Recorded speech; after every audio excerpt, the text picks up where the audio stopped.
Hi friends, welcome back. This is Triple A Ace Accounts with me Anikant and आपको आज मैं इस video में एक यूँ कह सकते हैं एडवाइस देने के लिए this video is prepared. Many students जो मुझसे फिजिकली पढ़ते हैं ऑनलाइन पढ़ते हैं they ask me sometimes this question कि सर बहुत टाइम से पढ़ाई नहीं करी, अभी कुछ नहीं पढ़ा है, एग्जाम्स पास आ गए हैं, बिल्कुल तैयारी नहीं करी है, बुक्स को हाथ भी नहीं लगाया है, अब प्रिपरेशन को स्टार्ट कैसे करें. या बहुत टाइम से हम प्रिपेयर कर रहे थे but because of an event in the family या कोई सिकनेस हो गई या किसी रीजन की वजह से वो कंटिन्यूटी में वो कंसिस्टेंसी में एक गैप आ गया है and we want to restart studies. एक बहुत ही स्टेबल क्वेश्चन रहता है उन बच्चों का जो बच्चे लास्ट मोमेंट के लिए स्टडीज को रख देते हैं या अच्छे से प्रिपेयर नहीं करते हैं, कंसिस्टेंसी से प्रिपरेशन नहीं करते. उनके मन में हमेशा एक क्वेश्चन रहता है कि किस तरीके से पढ़ाई को फिर से स्टार्ट करें या शुरू किधर से करें. देखिए काफ़ी चीज़ें हैं जो मैं कहूँगा, आई आई वुड से कि काफ़ी बच्चों के लिए ये बहुत ही ऑब्वियस होंगी, बट यू नो हम एक अपने अंदर एक हैवॉक क्रिएट कर देते हैं. हम खुद घबराए रहते हैं पढ़ाई से कि हम इन सिंपल क्वेश्चंस का भी आंसर नहीं ढूंढ पाते और कई बार मोटिवेट नहीं होते स्टार्ट करने के लिए, राइट. तो किस तरीके से पढ़ाई को रिज्यूम किया जाए उस बारे में आज डिस्कशन करेंगे और साथ ही इन जनरल किसी सब्जेक्ट को किस तरीके से आपको अप्रोच करना चाहिए उसको लेकर कुछ बेसिक एडवाइस हैं और मैं हर तरह की कैपेबिलिटी और कैलिबर के बच्चों को एड्रेस करते हुए एडवाइस कह रहा हूँ. कुछ के लिए ये रिलेवेंट हो सकती हैं, कुछ के लिए ये रिलेवेंट नहीं हो सकती हैं. वीडियो अच्छा लगे या कोई भी बात अच्छे से लगे, वीडियो को पूरा देखिएगा, वीडियो को लाइक ज़रूर करिएगा. वीडियो अगर आपको लगे कि किसी आपके कलीग या फ्रेंड को हेल्प कर सकता है या ऐसी एडवाइस है जो कैजुअली नहीं की जाती, मम्मी पापा डांट कर कहते हैं या बड़े टीचर्स जो होते हैं वो डांट कर कहते हैं, मैं कैजुअली बहुत ही सिंपल टर्म्स में कुछ बातें समझाने वाला हूँ और हर तरह के कैलिबर के बच्चे को एटलीस्ट अपने पोटेंशियल जितने मार्क्स वो स्कोर कर सके उसके लिए प्रिपेयर करना चाहता हूँ. तो हर अपने फ्रेंड और दोस्त जिसके ये काम आ सकता है उनसे ज़्यादा से ज़्यादा शेयर करिएगा. अगर आप चैनल को सपोर्ट करना चाहते हैं तो डिस्क्रिप्शन में आपको लिंक मिलेगा, वहाँ से आप चैनल को सपोर्ट कर दीजिएगा. अगर आपको ये जानना है कि मैं मेरी बाकी लाइफ में क्या करता हूँ एक्सेट्रा एक्सेट्रा, मेरा इंस्टाग्राम का लिंक भी डिस्क्रिप्शन में है, please follow me there as well. सारी बातें हो गई, चलिए फटाफट से स्टार्ट करते हैं. देखिए आप किसी भी सब्जेक्ट को अप्रोच कर रहे हैं, किसी भी पूरे कोर्स को अप्रोच कर रहे हैं, कोर्स से मेरा मतलब है कि आप जैसे 12th स्टैंडर्ड अपेयर कर रहे हैं या अपने बैचलर्स के एग्जाम दे रहे हैं या सीए के एग्जाम्स दे रहे हैं, किसी प्रोफेशनल कोर्स के एग्जाम दे रहे हैं, उस पूरे कोर्स के अंदर आप देखिए कि कितने सब्जेक्ट्स हैं और उनका सिलेबस. ये डॉक्यूमेंट जो होता है वो हम कई बार सिलेबस को लेकर डिपेंडेंट हो जाते हैं हमारे टीचर्स पर. देखिए टीचर सिलेबस को अप्रोच करेगा कंप्लीशन के सिनेरियो से और आपको सिलेबस की इंफॉर्मेशन लेनी है इसके अकॉर्डिंग कि आपको कितना पढ़ना है. There is no one out there जो इतनी गारंटी करे कि वो 100% सिलेबस कवर करके जाता है. Syllabus are almost all the times very wide and you're not supposed to cover everything. Yes, you're not supposed to cover everything to score good marks, to score decent marks, even to score very good marks. You're not supposed to know each and everything, right guys? So syllabus का बहुत अच्छे से analysis करिए, this is very important. जो भी syllabus है उसको ढंग से पढ़िए. आप देखिए कि सिलेबस किस तरीके से यूनिट्स में डिवाइडेड है. डेफिनेटली उन सारे यूनिट्स को कुछ मार्क्स अपोर्शन होंगे जो सिलेबस में दे रखा होगा, करिकुलम में दे रखा होगा, स्पेशली सीबीएसई में. ऐसा कोई सिलेबस नहीं है जिसमें मार्क्स का प्रॉपर डिस्ट्रीब्यूशन नहीं होता है. Sometimes teachers you know in their zeal of teaching इस चीज़ को ऑल टुगेदर इग्नोर कर देते हैं. वो आपको बताते ही नहीं कि चैप्टर्स कितने मार्क्स के हैं या टॉपिक्स कितने मार्क्स के हैं. वो कॉन्सेप्ट्स को बहुत ही ज़्यादा एम्फोसिस देते हैं which is good in the way of which is good in the approach of teaching, but sometimes not so beneficial for students who are average or below average, right? तो देखिए कितने units में chapter syllabus divided है, फिर units के अंदर क्या क्या चैप्टर्स आ रहे हैं, फिर आप इस चैप्टर्स को टॉपिक्स में देखिए और टॉपिक से आप सीधा क्वेश्चन तक आइए, इतना माइक्रो एनालाइज करिए. ऑफ कोर्स इसमें टाइम लगेगा but this effort can result into huge gains while you are preparing in the examination, might make it convenient. तो सिलेबस के एनालिसिस को और टॉपिक के एनालिसिस को बहुत टाइम दीजिए. आप देखिए कि जो चैप्टर है वो किन किन टॉपिक्स में डिवाइडेड है, ठीक है. इस डिविजन से आपको क्या पता पड़ेगा. Now this analysis will combine with the analysis of past papers and sample papers that are available. CBSE examination में हर बार अवेलेबल होते हैं. सैम्पल पेपर्स जो सीबीएसई अपनी तरफ से इशू करता है, then there are many authors जो बुक बनाते हैं, so there is already a knowledge of that particular author और publication house applied in preparation of those sample papers. So sample papers के अंदर क्वेश्चन सीबीएसई के sample paper analyse करके, past examination के papers analyse करके और सारे predictions और अजम्पशंस को कंसिडर करते हुए कि किस तरह का पेपर आता है, उनको कंसिडर करके बनाया जाता है। I would definitely recommend you कि एक तरह का सैम्पल पेपर एक ही पब्लिशर या एक ही ऑथर का सैम्पल पेपर ना सॉल्व करें।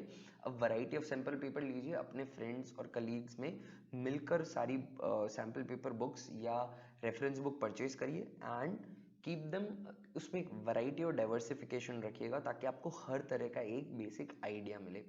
पास्ट पेपर्स का आपको डेफिनेटली एनालिसिस करना चाहिए to know what sort of questions are asked, what sort of questions are important.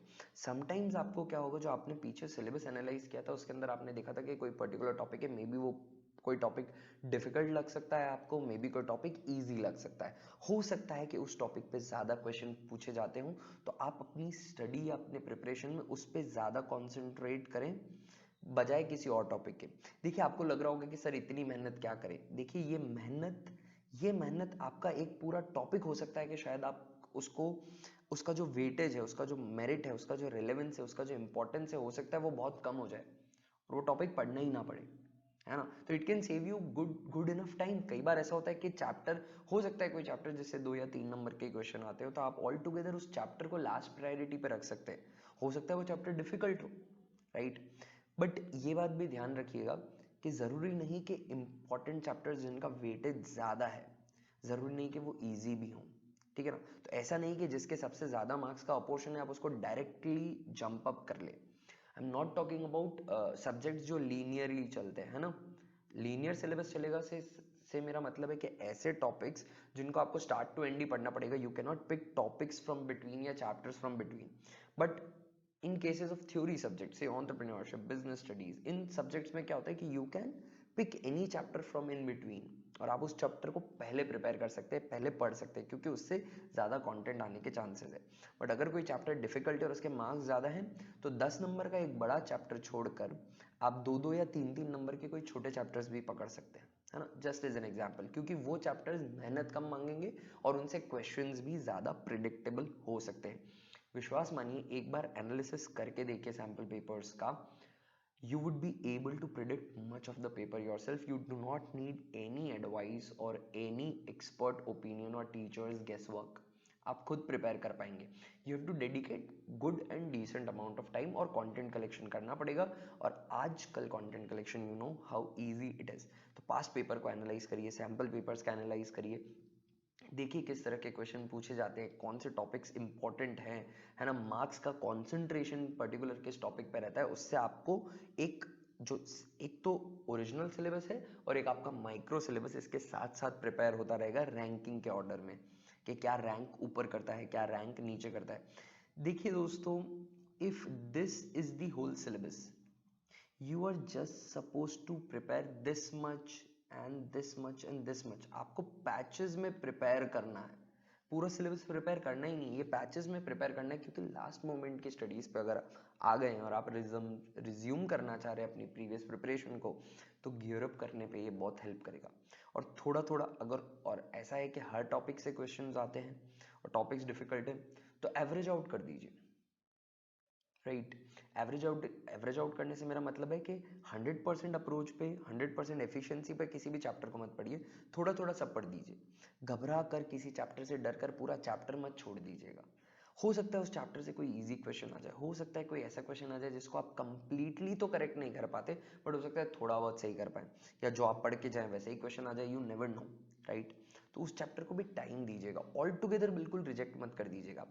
देखिए 7 चैप्टर्स हैं, उसमें से 500% प्रिपेयर करने से ज़्यादा बेटर है कि 40 to 50% 7 के 7 प्रिपेयर किए हों, so that you are going in a balance approach. ना उस 50% में से हो सकता है कि सारे क्वेश्चन जो पूछे जाएं उस 50% में से ही आ जाए, या अगर किसी दूसरे पोर्शन में से भी आता है question, you at least know a basic idea how to approach an answer. of course you won't be writing the absolutely correct answer, but a student has that much skill कि वो अगर 30 to 20% तो उस आंसर में कमा लेगा। That is reasonable enough, right? That is reasonable enough marks to score on a chapter जिसको आपने 50% से भी कम प्रिपेयर किया था। तो इसका ध्यान रखिएगा। आप ना, आपका जो पूरा कोर्स है, कोर्स से मतलब आपके 5 पेपर्स जो हैं या 7 पेपर्स हैं, depending on the examination that you are referring it for, आप उसमें नोटिस करिएगा कि कुछ कुछ पेपर्स में ना you would easily be able to find a trend कि इस तरह के क्वेश्चन आते हैं, या कभी ये टॉपिक आता है उसके बाद ये टॉपिक आ जाता है, या ये क्वेश्चन इस तरह का या इस टॉपिक पे क्वेश्चन थोड़े थोड़े एग्जामिनेशन बाद आता है। विश्वास मानिए मेरा, पूरे करिकुलम में एटलीस्ट एक सब्जेक्ट होगा जिसमें क्लियर और ऑब्वियस ट्रेंड मिलेगा। And I would say if you are able to find at least one question ना, this whole exercise worth it. This whole exercise, syllabus analysis and the past paper analysis is worth it. अगर एक भी आपको trend मिल जाता है then you can predict कि ये question आने वाला है, ये एक टॉपिक से क्वेश्चन आने वाला है। एक टॉपिक भी पता चलता है, it saves you a lot of time. आप पूरा चैप्टर प्रिपेयर करिए, कॉन्सेप्ट सारे पढ़ के जाइए, बट ज़्यादा प्रैक्टिस उस टॉपिक की कर सकते हैं एग्जाम के टाइम पे। मेनी एग्जामिनेशंस हैपन जहाँ पे गैप कम मिलता है, 2 पेपर के बीच में टाइम नहीं है, आपके सब्जेक्ट सिलेक्शन ऐसे हैं कि आसपास पेपर्स हैं, आपके पास जो एग्जाम के जस्ट पहले की जो मोस्ट क्रूशियल प्रिपरेशन होती है उसमें ज़्यादा टाइम नहीं है। This analysis will let you know कि वो जो टाइम मिलेगा आपको उस गैप में, वो हर एक आवर या मिनट किस तरीके से बीतेगा, आपको क्या पढ़ना है पहले, क्या पढ़ना है बाद में, ये मेहनत उसके काम आ सकती है। जिस सिलेबस को पढ़ने से आपको ये आइडिया लग सकता है, इवन सबकॉन्शियस में टॉपिक्स रहने चाहिए, वो रिकॉल करने में और स्पीड रिफ्रेश करने में हेल्प करता है। And sometimes analysing the chapters name can do wonders. You watch my bank reconciliation statement video, chapter का नाम समझ में आ जाने से ऑलमोस्ट चैप्टर फिनिश हो जाता है दोस्तों। So it makes a lot of sense to do this analysis. आप अपने सिलेबस को ना अपने मेरिट्स के अकॉर्डिंग स्ट्रक्चर करिए। ओरिजिनल सिलेबस जो कोर्स वालों ने इशू किया है वो अपनी जगह है, उनको तो सब कुछ बताना है जो कोर्स में कवर होता है, बट आप अपना एक, जैसा मैंने कहा कि एक ओरिजिनल सिलेबस होगा, फिर आपका एक माइक्रो सिलेबस प्रिपेयर होगा जो आपके मेरिट्स पर है, जो आपको प्रिपेयर करना है, जितना आप एनालाइज कर रहे हैं या जितना आपने उस चैप्टर से स्कोर करने का क्वोशंट रखा है। कई बार एग्जामिनेशन होते हैं, सीए के एग्जामिनेशन होते हैं, ऐसे एग्जामिनेशन होते हैं जहाँ पे ऐसा नहीं है कि 96, 98, 99 का स्कोर करना है, वहाँ पे 50% मार्क्स लाने, पास होना है हमें, that is the whole deal, right? And you cannot score good marks और too much marks in all the subjects, you have to balance it out. आपका कोई स्ट्रॉन्ग हैंड है उसमें आपके ज़्यादा नंबर आएंगे, कोई सब्जेक्ट आपका अच्छा नहीं है, तो यू नीड टू नो कि मुझे इसमें 40 to 50 मार्क्स स्कोर करने हैं, और वो 40 to 50 मार्क्स स्कोर करने के लिए मुझे क्या क्या पढ़ना है। तो आप पूरा सिलेबस पढ़ के ही जाएंगे, तो एक ओरिजिनल सिलेबस रहेगा और एक आपका माइक्रो सिलेबस रहेगा जिसे आप प्रिपेयर कर रहे हैं, और उसमें प्रायोरिटी और रैंकिंग भी लग जाएगी। हो सकता है कोई एक्स स्टूडेंट है, वो किसी एक टॉपिक को ज़्यादा वेटेज दे कि मैं इसे ज़्यादा तक देर तक पढ़ूंगा क्योंकि ये मुझे अच्छे से समझ में आया था क्लास के अंदर। हो सकता है कोई दूसरा स्टूडेंट किसी और टॉपिक को ज़्यादा वेटेज दे, किसी और वैरायटी ऑफ क्वेश्चन को ज़्यादा वेटेज दे। पास्ट पेपर से आपको ये भी पता चल सकता है कि किस तरीके के क्वेश्चंस पूछे जाते हैं, है ना? हो सकता है किसी टॉपिक के बड़े क्वेश्चंस आपसे सॉल्व ना हो रहे हो, बट छोटे मोटे क्वेश्चंस है शायद वो हो जाए। हो सकता है कोई थ्योरी क्वेश्चन, किसी प्रैक्टिकल पेपर की मैं बात करता हूँ और उसमें से कोई थ्योरी क्वेश्चन, थ्योरी चैप्टर, कोई थ्योरी वाला टॉपिक है जिस पे ज़्यादा क्वेश्चंस पूछे जाते हैं, तो पूरे का पूरे चैप्टर की प्रैक्टिकल मेहनत एक तरफ और एक थ्योरी जो आपने हो सकता है लास्ट मोमेंट में क्रैम कर लिया, उसके बुलेट पॉइंट्स याद रख लिया और आपको आंसर मिल जाए। अपने नोट्स के अंदर या अपने बुक के अंदर भी जब आप अंडरलाइन करते हैं तो don't have a habit of underlining each and everything, okay? Do not do that. You have to underline the key words, the words that will give you a reference back of the topic. और वो की words ही आपको answer में भी mention करने हैं। जब आपके टीचर आंसर पढ़ा रहे होंगे या मेरे वीडियोस देखकर आप पढ़ते हैं तो मैं उन वर्ड्स पे एक्स्ट्रा एम्फसाइज करता हूँ। मैं एक्सप्लेन भी कर रहा होता हूँ तो मैं लैंग्वेज रीफ्रेज करूंगा बट उन वर्ड्स को मिस नहीं करता हूँ। So those words are important, only underline those words, because while you are revising the topic you need to read only those words, not the whole thing again. Underline का ये merit होता है। बच्चों की क्या हैबिट होती है कि पढ़ते जाते पूरा अंडरलाइन करते हैं कि सर जब तक अंडरलाइन नहीं होता तब तक मुझे नहीं लगता ऐसे मैंने पढ़ा है। इस साइकोलॉजी से हटिए बेटा, मिनिमम अंडरलाइन करिए, उतना ही अंडरलाइन करिए, उतना ही मार्क करिए जितना जरूरी हो पढ़कर उस टॉपिक को वापस समझने के लिए। एक रीडिंग होती है कंप्लीट रीडिंग, उसके बाद अगर आप उस टॉपिक की रीडिंग कर रहे हैं ना तो पूरा वापस पढ़ रहे हैं, then you are wasting your time. That's what the notes are for. उन नोट्स में समराइज किया हुआ है, राइट? आपको पूरा का पूरा टेक्स्ट वापस नहीं पढ़ना है, आपको सिर्फ वो कीवर्ड्स पढ़ने, तो कीवर्ड्स ही अंडरलाइन होने चाहिए और नोट्स भी उसी एफिशिएंसी से प्रिपेयर होने चाहिए if you are preparing them yourself. You must have the collection of notes somewhere, और वो नोट्स आपके प्रिपेयर रहने चाहिए, और खुद से प्रिपेयर्ड होंगे बहुत अच्छा याद रहेगा। हाँ, अब भले ही किसी के प्रिपेयर्ड हो, आप जब अपनी अंडरस्टैंडिंग कर रहे हैं, आपको टॉपिक समझ में आता है, उसको देखकर एक बार वापस लेके डेफिनेटली वो आंसर कभी मिस नहीं होगा, एकदम प्रॉपर आंसर एग्जामिनेशन के अंदर अटेम्प्ट हो जाएगा। ठीक है, दिस सो एक और बात है कि सिलेबस को अपनी मेरिट के हिसाब से प्रिपेयर करिए, देन कंसिस्टेंसी रखनी है। जरूरी नहीं कि आप रोज 2-2, 4-4 घंटे पढ़े, it is not necessary, but what ever you have structured ना, फॉलो इट विद कंसिस्टेंसी। देखिए, अगर आज आपने रोज 1 घंटा अलॉट किया किसी सब्जेक्ट को, और अगर आप किसी दिन 1 घंटा नहीं पढ़ते हैं, देन द नेक्स्ट डे उस 1 आवर का कंपनसेशन आपको 2 घंटे से नहीं मिलेगा। आपको वो 1 आवर का कंपनसेशन 1 घंटे से ज्यादा एफर्ट देने पड़ेंगे, यानी 1 घंटा उस दिन का, और पिछले दिन का जो 1 घंटा है उसको 1 घंटे से ज्यादा टाइम मांगेगा वो, है ना? तो ये बल्कअप होता है, तो इस बल्कअप से बचिए आप, है ना? कंसिस्टेंसी रखिए, एंड डेफिनेटली आपको सेक्रीफाइसेस करने पड़ेंगे, वो बात ध्यान में रखिएगा। कुछ चीज़ें हैं जिनको आपको सेक्रीफाइस करना पड़ेगा, अपने मज़े, दोस्तों से मिलना, online gaming, Instagram, social media, जो भी आप करते हैं उन सबको सेक्रीफाइस तो करना पड़ेगा थोड़ा। Keep them as reward, and self discipline करिए, सेल्फ मोटिवेशन करिए, उससे बढ़िया और कुछ भी नहीं होता है, ट्रस्ट मी गाइज। अगर आप डिपेंडेंट हैं किसी और के ऊपर अपने मोटिवेशन के लिए, आप कभी मोटिवेट रह ही नहीं सकते। सस्टेन्ड मोटिवेशन वो है जो अंदर से आता है। और अपना सेल्फ एनालिसिस रखिए, डीमोटिवेट नहीं होना किसी दूसरे बच्चे की प्रिपरेशन देख के। वो अपने अपने मेरिट और अपने एफर्ट्स पे काम कर रहा है, आपको अपने मेरिट और अपने एफर्ट्स पे काम करने हैं। लाइफ के अंदर सबकी अपनी कहीं ना कहीं प्लेस होती है, you find that place and you do what's best for you. घबराइए मत कि वो पर्टिकुलर बुक पढ़ रहा है, वो ही इज प्रिपेयरिंग, ही और she is preparing for her self and himself, you are preparing for your self, so you concentrate on your way and merit. Okay, हो सकता है उसकी एफिशिएंसी कम हो, उसको जरूरत पड़े इतना ज्यादा पढ़ने की, तुम्हें 2 घंटे में समझ में आ जाता है टॉपिक, तो क्यों 6 घंटे लगाओगे भाई? Understanding thing. Okay, so consistency and sacrifice in my opinion are keys to success. Do not follow anyone's plan. This is me telling you how to plan, okay? और मैं फिर भी कह रहा हूँ कि किसी का भी प्लान मत बनाइए। मैंने आपको नहीं बताया कि कौन से चैप्टर्स पढ़ने, मैं इन जनरल बता रहा हूँ। This could be applied for any course, any subject, any stream, whatsoever. I'm just telling you how you would be able to prepare your own plan. You should have your own plan, your own path to preparation, to completion, to success, to score X number of marks. ये strategy कोई बच्चा अपने passing marks बनाने के लिए लगा सकता है, ये तरीका कोई बच्चा टॉप आने के लिए लगा सकता है, बट अप्रोच इसी तरीके से लगानी चाहिए इन माय ओपिनियन।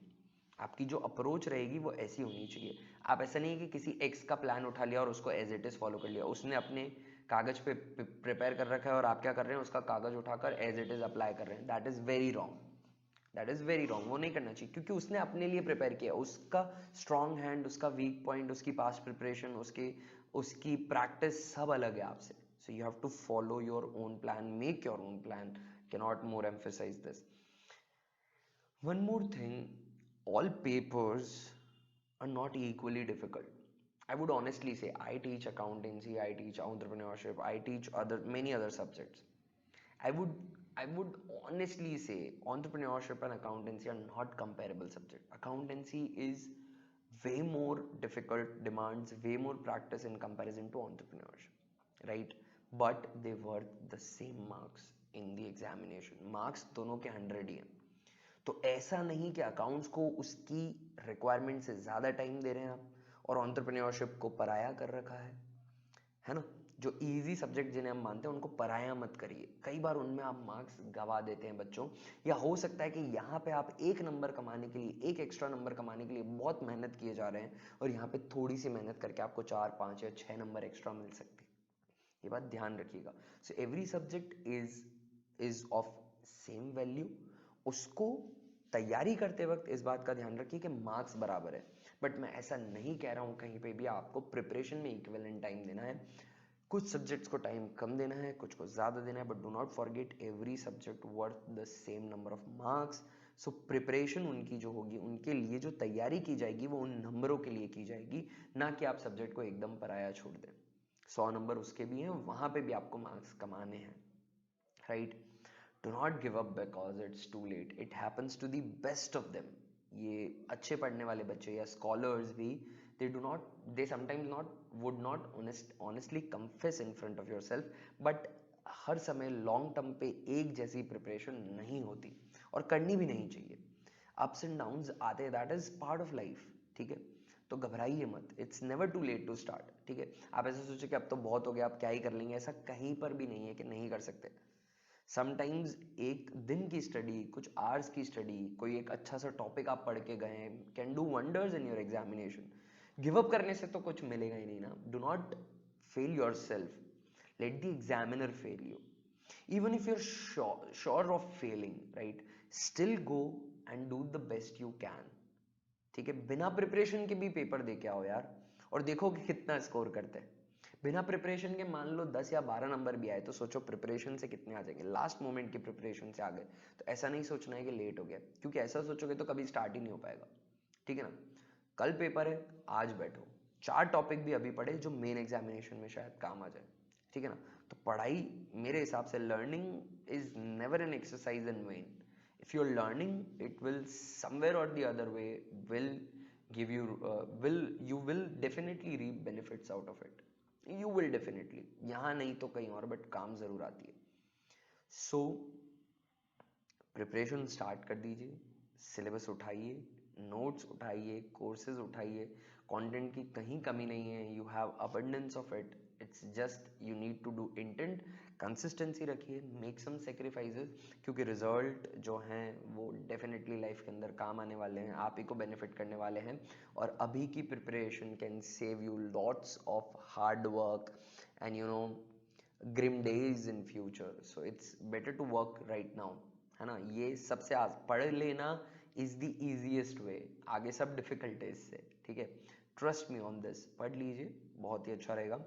प्रिपरेशन करने के लिए ये मेरे कुछ बुलेट पॉइंट्स थे। Hope this video is somewhere or the other way helpful to you and it helps you start your preparation, right.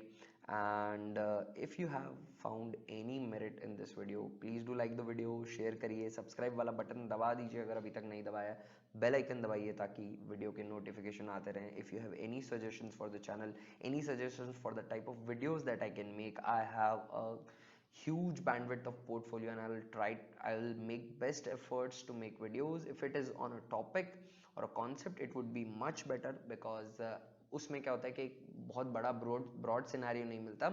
I can give a day or two and prepare a video on that. If you have any questions, do use the comment section and description के अंदर जाइए, support the channel, follow me on Instagram and I'll see you soon in the next video guys. Till then, bye, take care and definitely stay safe.